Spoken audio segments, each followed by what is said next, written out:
एकीकडे कोरोना महामारीची मार तर दुसरीकडे सरकारी फर्मांद्वारे शेतकऱ्याला उपयोगी असलेल्या बी बियाणे व रासायनिक खताच्या किमतीत 15% केलेली वाढ कास्तकाराला जिवंत मारण्यासारखी असून शेतकऱ्यांनी जगायचे कसे असा प्रश्न निर्माण झाला आहे। 2 वर्षाच्या कोरोना संकटात संपूर्ण देशातील होणाऱ्या अन्नधान्याचा पुरवठा हे शक्य झाला। त्याचे कारण फक्त एवढेच की देशातील अन्नदाता कास्तकाराने आपला घाम गाळून व अहोरात्र मेहनत करून उत्पन्न केलेल्या अन्नधान्यामुळे आणि याच अन्नदात्याला शेतात लागणाऱ्या बी बियाणे आणि रासायनिक खताच्या किमतीत होणारी बेफाम वाढ दुबळ्यांवर 2 आषाढ सारखी असून या वाढलेल्या किमतीचा आम आदमी पार्टी पुलगावद्वारे जाहीर निषेध करून भाव कमी करण्यासाठी आम आदमी पार्टीचे विदर्भाचे पदाधिकारी अविनाश श्रीराव यांच्या नेतृत्वाखाली चंद्रसेन डोंगरे, राजकुमार बेलसरे, हर्षल सहारे, अभिजित केशरवाणी, हकीम बोहरा आदींनी सोशल डिस्टन्सिंगचे नियम पाळत नायब तहसीलदार मार्फत निवेदन दिले आहे।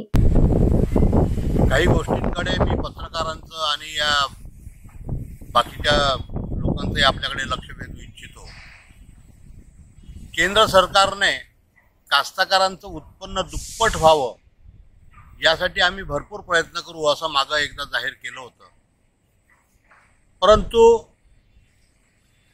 आज 1.5 वर्षापासून ही महामारी चालू असताना, कास्तकारांचं उत्पन्न कमी झालेलं असताना, कास्तकारांच्या मालाला भाव मिळत नसताना, खतामध्ये रासायनिक खतांमध्ये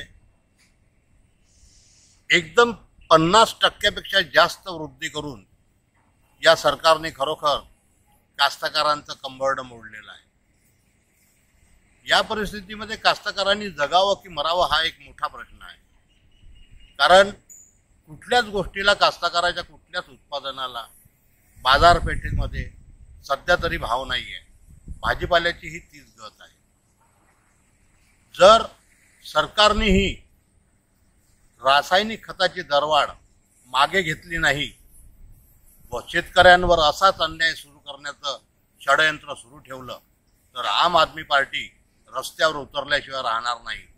आज आम्ही फक्त नायब तहसीलदार यांच्या कार्यालयाला निवेदन दिलेलं आहे, परंतु यापुढेही सरकारला जर जाग आली नाही तर सर्व शेतकऱ्यांना सोबत घेऊन आम्ही या विषयावर फार मोठे आंदोलन करू।